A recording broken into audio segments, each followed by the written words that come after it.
A cold wind blew hard over the brittle surface of the faltering world that morning. The arthritic sun rose slowly to claim its rightful place in the pale, stretched sky. Its thin, sallow light bled meekly through the grey and impotent clouds. Already, you could tell it was going to be another brutal, callous day. Somewhere beneath the bitter sky, a dog barked wildly, blinded by the same old urges and primal suspicions that had always ruled its heart. The hollowing wind pulled at the shambolic remains of houses scattered alongside the roadside.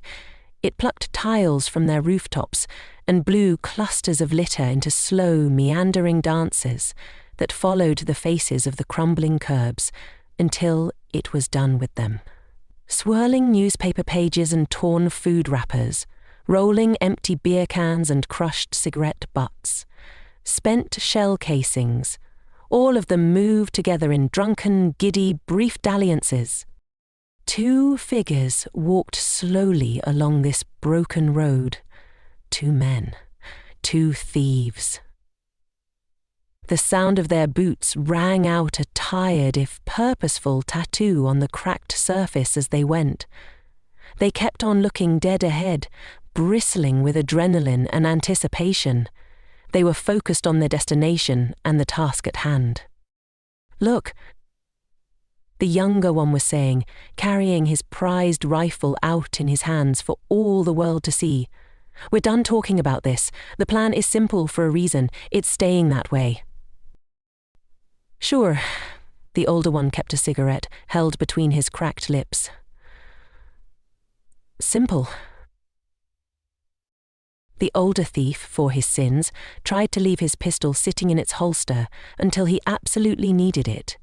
He liked the idea that some days he might not even need it at all. Of course, there were still the black days when it took all of his willpower to force himself to put it back there again, days when red mist fell. Days when it felt as if every man left in this world was trying to test him. Still, there was some desperate and overstretched part of himself that always had a say in the matter. The side of him that didn't used to carry a gun. The side of him that remembered who he'd used to be when the world was whole. The part of him still said all of this was wrong. It was convinced that if the gun stayed by his side, then maybe others would pay him the same kindness. Although these days he was beginning to worry he'd just created another superstition to live his life by. You could drown in your private superstitions out here if you weren't careful. He took the spent nub of the cigarette from between his lips and tossed it back over his shoulder. The acrid taste of the first smoke of the day felt necessary, if not necessarily good. The dog end smouldered and died as it was left in their wake. Ash crumbled to the ground. Another breadcrumb to mark out their passage through this dying world. On the way here, they had passed so many burnt-out skeletons of homes, so many ransacked ruins. They had seen overgrown gardens reclaimed and clawed back by the strong hands of nature, fallen, bullet-ridden fences, stone boundary walls built up and fortified with rusting barbed wire and concrete blocks. They had seen rusting landmines surrounding farm crops and bodies left hanging in the trees as reminders of the new laws. The fall had clearly hit hard around here. The two thieves had remarked on it when they'd first entered this county. The younger thief had reckoned it was something to do with it being so close to the ocean. His parents had told him years ago that the sea always made men feel small and made them act funny if they stared at it for too long. The older thief hadn't said much on the matter. He knew that it didn't take a close proximity to water to force men to commit horrifying acts. Especially these days, although some men had never needed an excuse. His own father had taught him that. "Look, there's nothing to worry about," the younger one said, his eyes cruel and hungry as he surveyed the land ahead of them. "The plan is solid." He had shaved all his ginger hair off a long time ago and he never let it grow back. This was his new face. That was how he liked to think of it. stripped down, sharp and savage. He didn't like his old face anymore. He didn't even like seeing photos of it. It reminded him of a life he no longer had any claim to. He had done terrible things since those photos had been taken. Terrible things that this pale face, dappled with rough red scree, suited well. "It looked quiet yesterday, didn't it?" he carried on. He spat on the decaying body of a dead bird as they passed it by. "It looked downright lonely to me." "Everywhere looks lonely now," said the elder thief. "Doesn't mean it's safe." The younger thief shook his head, a dark smile on his lips. "Sometimes I don't know how you survive this long. You ask me, you're getting afraid of your own shadow." His slightly heavy-set companion shrugged. It looked like an action of deflation. The smile on his face was little more than a narrow, uncertain crease. "In my defense, my shadow does carry a gun." "Look, we've been out here long enough to know that we're not running into any armed patrols. Not like last time. This is just another little place in the middle of nowhere." "Well, I don't know about you, but I don't fancy getting shot in the middle of nowhere. Unless you fail at something else." "Oh, well, I'm saying is that the plan is simple, because it doesn't need to be complicated. This job looks easy." "The last one looked easy." The older thief felt all too aware of the weight of the gun resting on his hip. "Look where that got us." The last job had ended ragged and badly and fast. They had walked into a large food store, guns out and shouting for cooperation, only to find themselves staring at an armed squad of marshals stocking up for a patrol. The fight had been short-lived and there had been a lot more running away than holding ground on the part of the thieves. Until that day, there had always been a third thief who travelled with them, but they had been forced to leave him behind after he was shot. Later, they had perched on a low rise and watched as the marshals burnt his body. They had left his ashes to blow away on the wind, without saying any sort of prayer for him. The marshals had held their God-fearing tongues out of disdain for him, whilst the two thieves hadn't dared breath a word to try and save their own sorry skins. "That was a long way from here," the younger thief said, his eyes fixed on the horizon. "And I've apologized every step of the way. All that apologizing has made me hungry. Along with all that running." The younger thief's fingers clutched a little tighter at his rifle. He hoped his partner didn't see. In the same way, he hoped his partner had never seen his fear on his face, on that day when the marshals had drawn on them. They had acted pretty much as one. They had moved like a swarm of something. They never seemed to blink. They'd even breathed in unison, and they'd shot as one. The sound of it in that tin pot shed of a store had been deafening. It was like hearing thunder up close. He'd spent every night since then waking to the sound of those gunshots still ringing in his ears, always with the distinct feeling that he'd been shot. To this day, he'd been unable to forgive himself for the fact he'd flinched when they'd fired that first volley. Flinched, closed his eyes, convinced himself that he was done. That single moment had seemed to last a colourless and endless eternity. "Well, how's this? I come in there with you?" "No," the younger one shook his head curtly. "You need to be outside keeping watch. I don't want anyone walking in. This is the best way to do it with just the two of us. I go in and you keep watch. We both know that you're the better lookout by a mile." "I still don't like it," the older one said squarely. "I don't like you going in there by yourself, and I don't like me standing out there on my own. Splitting up is asking for trouble. Look, we're a man down. We have to do things differently." The older thief tried to fit the idea into his head, but it still wouldn't take. "No, sorry, I don't like you going in there alone." Not. You're twitchy. I'm not twitchy. I'm fine. Sure, you're fine. You're starving hungry, you're not sleeping properly, and you're not thinking straight. Sounds fine to me. The older thief was wearing a wide-brimmed hat crammed down over his lank, long hair. It kept the straining glare of the sun out of his eyes. A few greasy-looking strands of his greying fringe were forever getting loose and blowing across his dark eyes. He never flinched or tried to fuss them away. He didn't see the point. He wore his beard as long and unkempt as his hair. He hid his face, whereas his young friend kept his exposed for all the world to see. Don't fuss at me. I'm sleeping fine. I'm eating my rations. I'm in control. His fingers gripped tighter at the rifle again. Sure you are.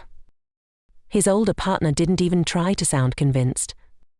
Look, I have to go in there, all right? I can read people better than you. I know when they're holding out on me, and I'm not afraid to ask a little harder if I think they are. Whereas you're too nice. The crease of a smile wavered. It's been a long time since anyone called me nice.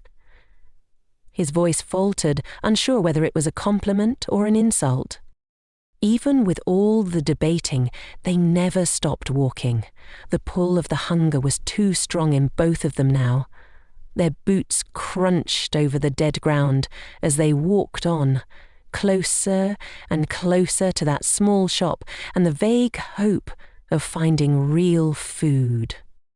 The cold air bled through any gap it could find in their worn, battered clothing. They had been working on this job since they had passed the place early yesterday morning, heading in the opposite direction. They hadn't been looking for work, but this seemed to be good to be true. It was under their skin now. Another itch that had to be scratched.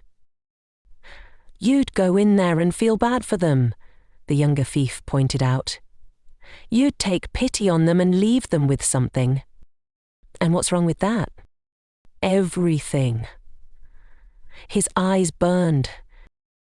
Well, I'm still not convinced. If I need you, I'll call, okay? And if you need me, you just start shooting. I'll come running. The older thief looked behind them. The road seemed to stretch back a long way. It hadn't felt like they'd walked that far this morning. Their desolate little camp from last night had to be a good few miles back now. They'd stayed out of the town, but made sure to keep it in their sights, just in case there was any trouble brewing round here. Not that distance was any guarantee, in the same way a plan wasn't any sort of insurance. His hand twitched over his gun, but he stopped himself. No point tempting fate just yet. If I'm staying outside, then I should get the rifle. Not a chance. The rifle is mine. It stays with me. Then any fight that comes at us is going to have to come pretty close before I can do anything about it. Fine with me. Brave words for the man with the rifle. I seriously don't know what you're worrying about. Do you really see anyone around here putting up much of a fight? The older thief shrugged. I just don't feel a powerful urge to jinx us, that's all. He knew only too well that food was scarce out here, in the dead and crumbling regions. Robbing a store like this was tantamount to killing a whole struggling town. He also knew how hungry he was, and that his partner was even hungrier. So they needed to eat, regardless of how others around here coped from day to day after they were gone. That was just how the world worked now. For every man, everywhere. It was no longer your business to care about any man but yourself. If you tried to live any other way, you would die. Unless, maybe, you were one of the men who huddled together in the big cities. All they did all day was pray, whip themselves, and empty their seed into a paper cup, shedding a tear for all the women and children they had ever loved whilst they did it. That was what earned you sanctuary these days, a clean record, a clean medical test, a willingness to give samples and a totally gullible soul. A blind sense of self-righteousness also helped. Like those fools wouldn't die in the end anyway. Same as every other men. The lifeboats would come back for them all soon enough. There was nothing that really separated them from all those women and children they'd buried or burnt a few years ago. It was all just a matter of time now. And how you chose to spend it. There were so many men out there now hunting for a distraction or playing at being something else. They changed their names and cut themselves. They pretended they were a totally different animal. Without a governing hand or any sort of hope in sight, this world had become a bad reflection of the place it once was. Here we go, finally. There it was, their destination, visible now and getting closer with every step. Not that either of them broke into a run. They took their time, kept themselves under control, their scavenger eyes scanning the land for signs of trouble. A large, empty car park sat in front of the small row of shops, its surface as cracked and ruined as the road that led up to it. There were only a few vacant heaps of rust and some flat tires left scattered across its web of empty spaces now. There were a few old dark burn marks on the tarmac, shadows with nothing to cast them in the sunlight. Men had clearly camped here at some point. Most of the shops themselves were derelicts, uninhabited husks, but there at the centre was the jewel in the crown, and it was still unguarded by the looks of it. The older one had been surprised at how few customers they had seen go in there yesterday, but his younger companion had sneered and said he reckoned not many locals would venture this far out anymore. He reasoned they were more likely to be the kind of men who spent their days building little tokens to help their crops grow better and mending their fences. Still looks good to me. The greed was all too clear in his voice. He stopped and turned to face the car park and the shop beyond. He licked his lips and ran a hand along his rifle, his father's old rifle. He'd learned to hunt with this gun. He felt his stomach start to burn. It was a familiar pain, part of the routine these days. His body was sharpening itself up for what lay ahead. His yellowed eyes looked at the flat, barren world around him and the shop ahead of him, like it was all just another target, another little kingdom for the taking. His travelling companion and partner in crime stared past his greasy tangles of grey hair and ran a hand through his dry, wiry beard. He felt sick.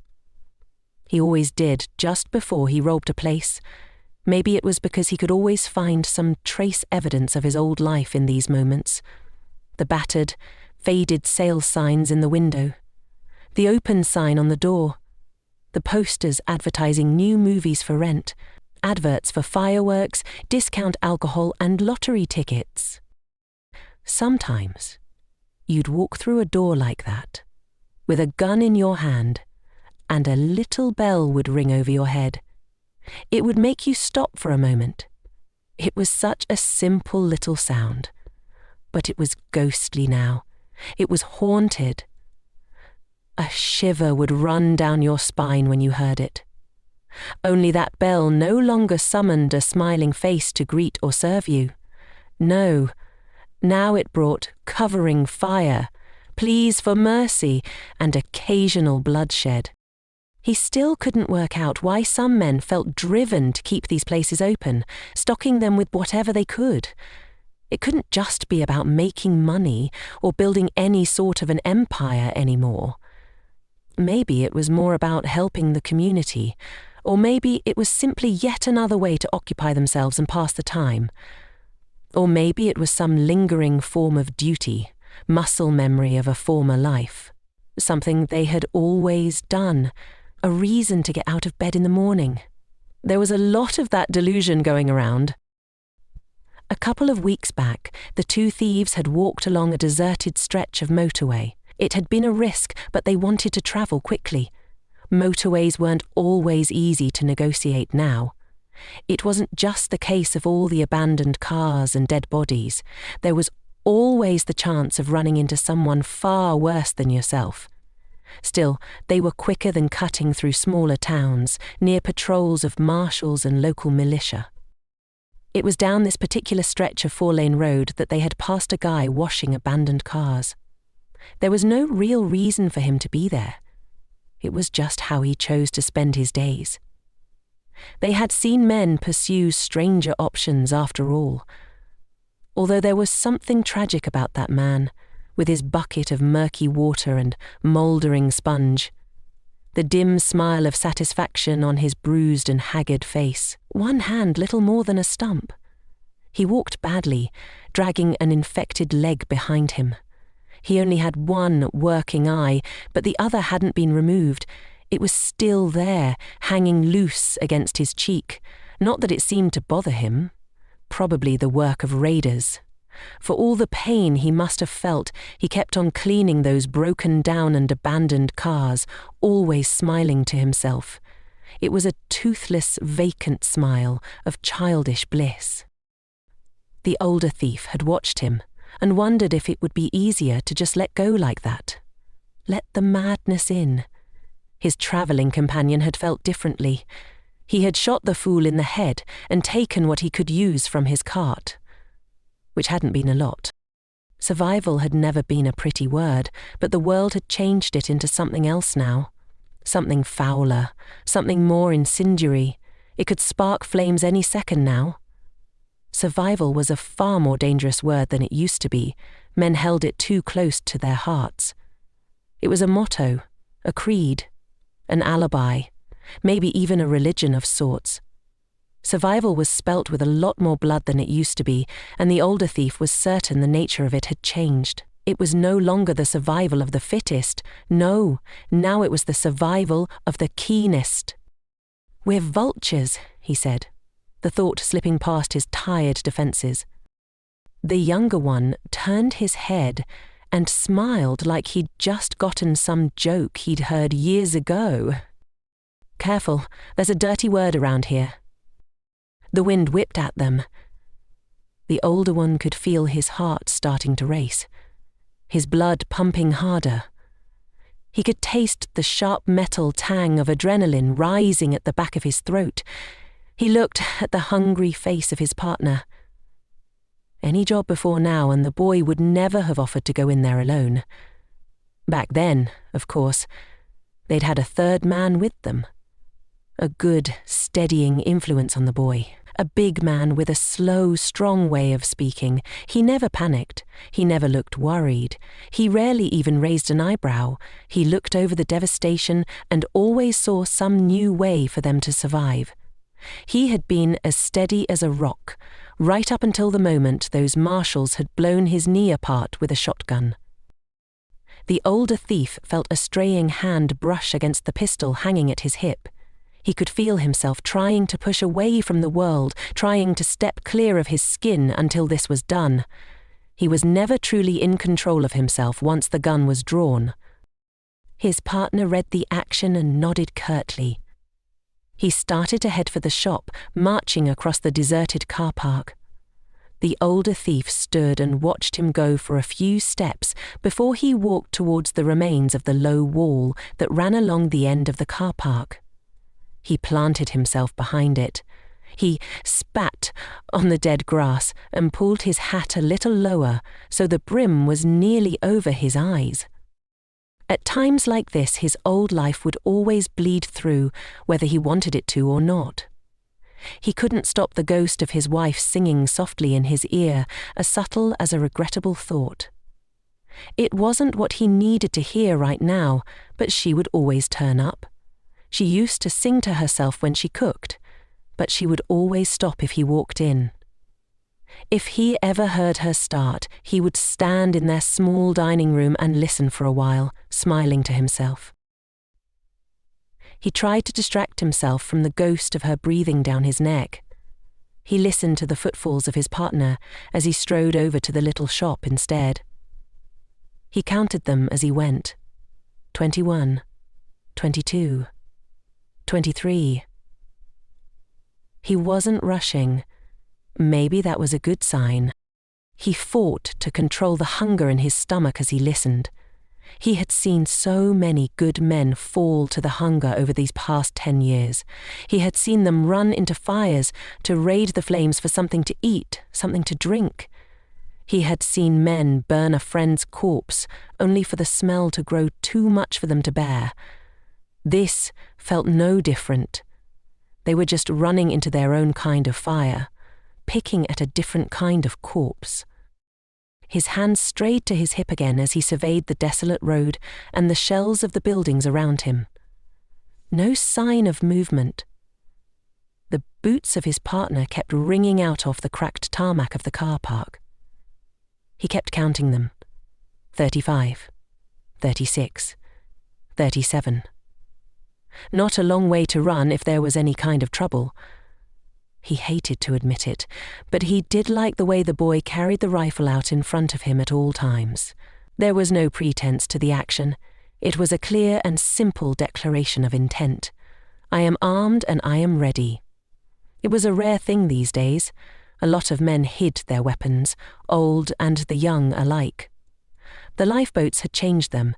It had stripped them down to something grim and gaunt.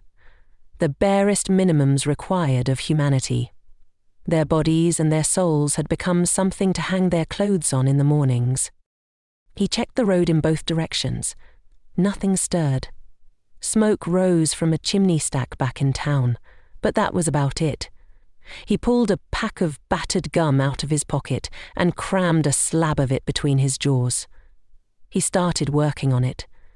The acid in his stomach rose and began to pitch a fit. It would keep him sharp. It would keep him keen and harsh until this was done. The boy didn't look back as he slipped into the store, his rifle raising as the door closed behind him. His shouts were just audible for that moment, carried on the wind. Then the door closed, and silence settled. He didn't fire a warning shot, another possible good omen. The older thief surveyed the wrecked cars in front of the place. 6 of them, burnt out, gutted and left to rust. No one would be sleeping in those. They'd done a brief check yesterday, but there was no sign of life. All this silence made him wish he could explain away the cold surprise he could feel lurking in the air close by. Christ, how he was hungry. He kept chewing on the gum. Not long, he told himself, not long until we eat something other than dry rations. He tried not to think about what the boy was doing in there, or what he might find. That rifle was heavy and fully loaded, and the boy had good aim with it. There was no doubt about that. He liked to pretend he could only fight close up, but the older thief knew where that came from. He knew that his young companion liked to be close to his kills. He liked to watch them die. He liked to listen to them splutter out. Word around the town drunks last night was that this place was run by a couple of brothers, old men. They had already been old when everything went wrong, when the lifeboats had first reared its ugly head, and the children had started to die. Old or ancient, the shopkeeper's age wouldn't cut them any slack with the man who had just walked in through their front door. If they moved too slow or didn't hear too well, it would cost them, and that rifle barked pretty loud when it got angry. He would know all about it out here. The older thief shook the thought from his head and kept on watching the world around him. No point fretting until something went wrong. If something went wrong. He stayed calm as he could allow. Nothing stirred. No sign to betray the coming of the storm he was so sure was out there, hiding around some sheltered corner. Although he always felt like this when they were working, he couldn't allow himself to deny it or quieten it down. That was tempting fate on a scale he couldn't face. Paranoia was best to be spoiled and fussed over at a time like this. He didn't want it festering into any sort of reality because it felt left out. He turned his attention to the other shops in the row. Nothing more than hollowed-out faces now, scalped skulls, gravestones to a past that was never coming back, a dry cleaner's, a takeaway of some description, a hairdresser's and a computer game place by the look of it. Jesus, how he missed fast food. Kung po chicken, pizza, fish and chips, greasy kebab meat, Thai curries, and fierce fiery enchiladas, all just a phone call or a short drive away, once upon a time. He had to fight to shut the taste of them out of his mouth. Food, like that, simply didn't exist anymore. Or, if it did, it would come at a high price. They had ran into a bunch of raiders once, who kept a chef prisoner. They had him chained up in a wagon, preparing steaks and other treats. The deal seemed to be when they got bored of his food, they were going to make him start cooking pieces of himself. Another desperate life you could do nothing to help, although those steaks had smelt damn good. He worked harder at the gum and tried, yet again, to rein in the hunger. When the kid came out of there, he might have some fairly fresh bread or some tinned goods, maybe some new dry ration food. There wouldn't be much else, but it would do. Food was no longer a luxury or a hobby. It wasn't an interest anymore. It was fuel, plain and simple. You ate or you starved. He tried to think of something, anything to take his mind off the hunger. He thought about the church they'd passed on the way to the town, the ruined church with the tree growing out through the roof. He couldn't shake that image for some reason. It had stuck with him since he'd first seen it. The tree looked like it had punched right through the joists and tiles. Now dead leaves were falling off the branches and scattering over the remains of the roof tiles. There had been crows on those branches, or at least they were there when he remembered it now, large black shapes watching them pass by. When the birds had screeched and cawed, the older thief was sure he'd heard some unspoken judgment or warning in their cries. His eyes were cold and focused now. He let his eyes stray to the door his partner had gone through any moments ago. It felt longer than it actually was. Time played tricks on you when you were working, when you were waiting. It refused to obey the simple tick of a clock. There was still no movement, still no sound. Nothing. Which had to be good. Still, though, he kept his left hand over the gun resting on his hip. He hated waiting. It never sat well with him. He cast an eye back at the town, just to make sure nothing was happening back there either. It was a real rubble and dirt kind of place. Nothing more than a ruin in the making. Another shambolic footnote to the world that was. Another festering knot of the fearful, the God-botherers and the ever-grieving. Maybe the kid had been right. Maybe there wouldn't be any trouble here. They had gone into town for a drink-in last night. The men in there, lit by fading candles, had already started to look like corpses. The first gunshot snapped him to full attention. His left hand twitched over his hip, and the gun was in his grip. He spat the gum out. He was heading across the car park fast before he even thought about what he was doing. He moved quicker than it looked like his older frame should allow. His boots drove him across the jigsaw puzzle of faded borders that made up the empty parking spaces. He sucked in air and tried to keep the adrenaline down to a controllable surge. He pictured a sea of marshals waiting in there for him. He saw them armed to the teeth. He looked over his shoulder as he kept moving. No one behind him. The second gunshot made him speed up to a full pelt run, his eyes focused on the shop door. No one was coming out. He couldn't hear raised voices. He got to the ruined shop fronts. That was when the third and fourth gunshots rang out. The boy's rifle, he was sure of it. That aggressive bark. The rifle was alive and kicking. He pressed against the wall and turned his back to the shop. He studied the ruined, desolate horizon. It still looked clear. That had to count for something. He moved along the wall, dragging his long coat against the rough face of the bricks. He got right outside the shop. Still no movement from inside. No more shots either. The weight of the gun in his hand made him feel better, but he knew it was a lie. Every gun told you. although it felt good to be lied to right now. Sometimes you needed to believe you were just that little bit more invincible. He kept the door to his left, his gun close to the door. He looked around, his chest heaving, his hands shaking slightly. The car park, the road, the fields beyond. Nothing moved. Whatever had happened in there didn't seem to be part of a trap. In fact, the whole world seemed to have fallen silent to the sound of that rifle. He shook his left hand as he thought. The gun rattled in his grip. He had to see what was going on in there.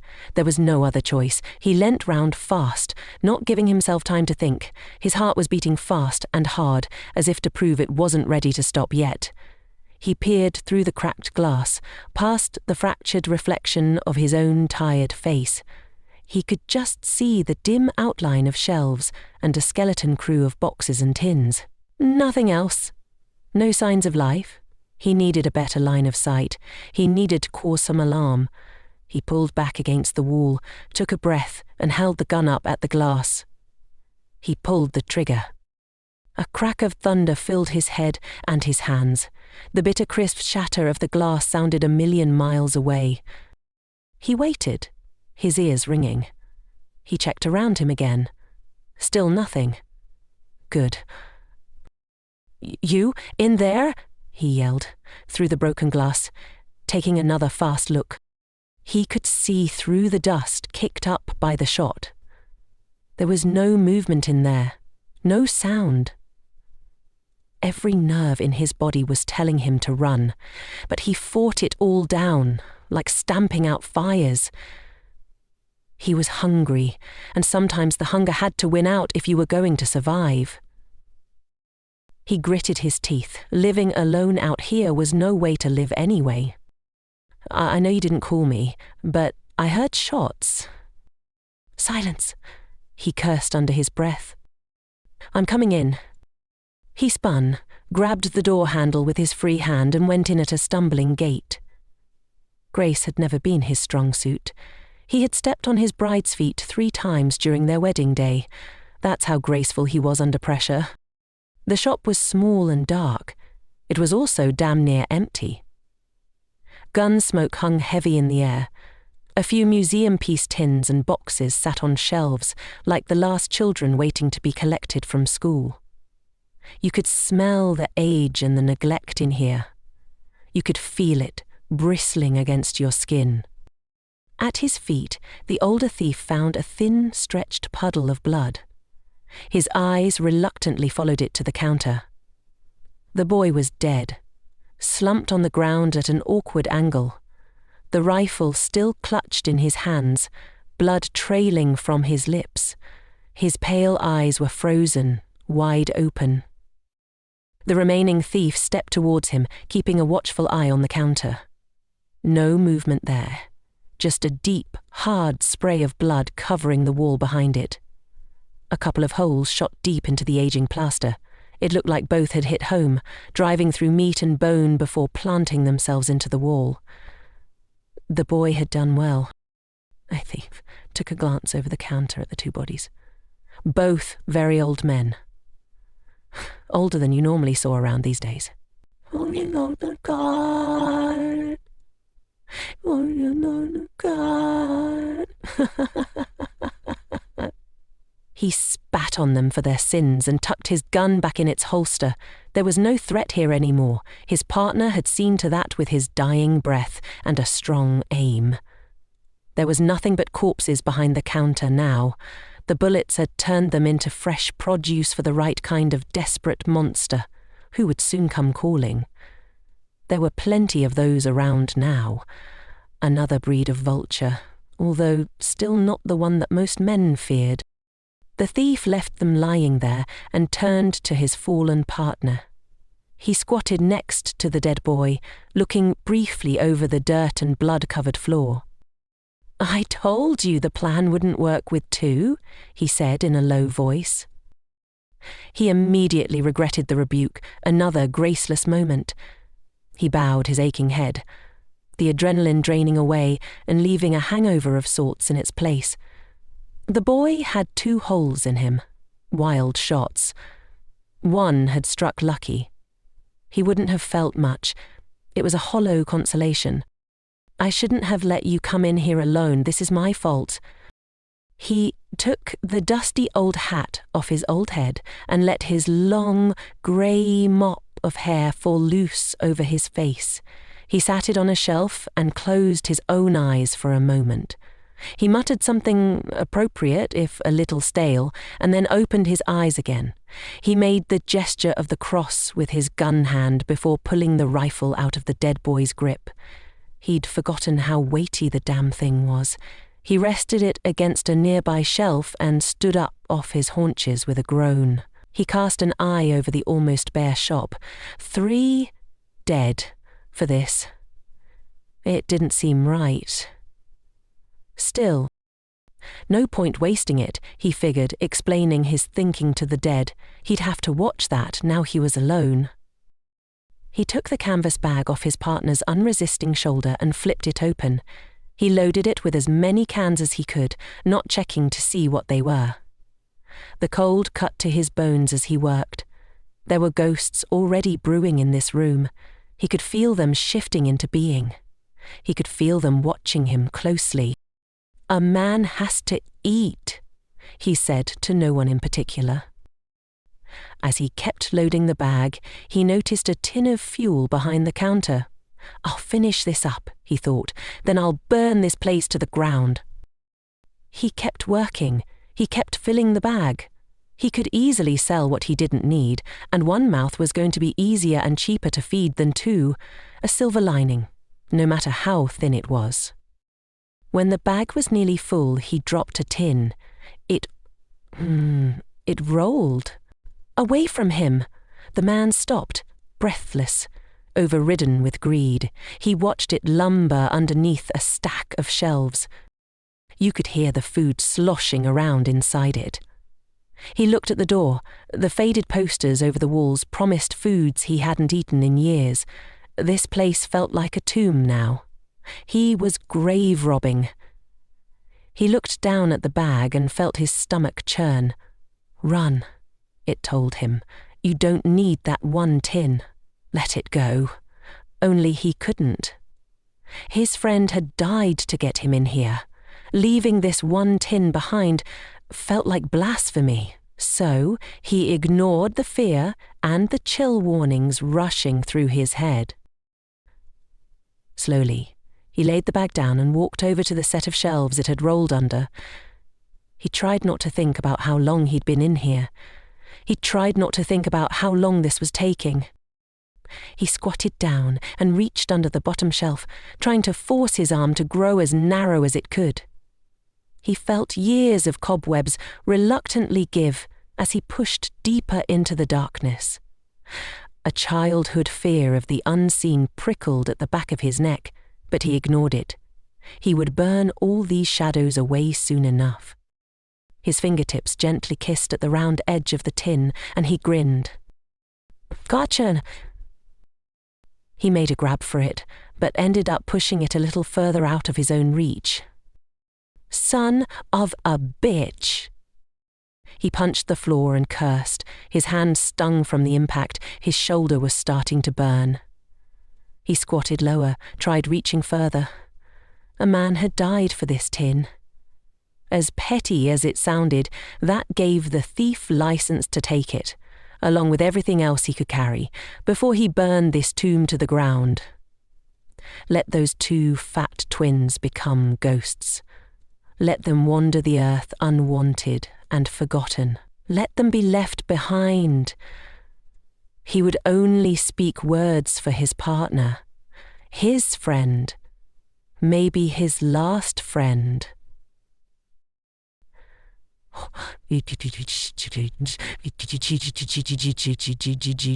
They strained again. His shoulder threatening to separate, his fingers stretching to the point of burgeoning agony. They touched the edge of the tin again, briefly. "Come on," he hissed. "Come on." He grasped at it again. The tin simply rolled away again, and again. He bellowed a curse. His body shook with red-hot frustration. He wasn't thinking about the hall anymore. He wasn't thinking about how long he'd been in here, or if anyone else was coming to investigate the shots, let alone a customer. No, he just wanted this one damn tin. He had earned this one tin. He had earned this one tin. Oh gosh, it was his property. It was his right. The world owed him this tin. He wouldn't sell it. No matter what it was, he'd keep it, a memorial to what had happened here today. He splayed his body flat out over the floor. He forced his tired arm deeper under the unit. His shoulder begged for leniency, his fingers for mercy. He could smell years of cheap bleach bleeding off the floor tiles pressed close to his face. Come to Papa. He closed his eyes. He tried to force his whole body to move closer to the tin. That was when he heard the shop door open and close behind him.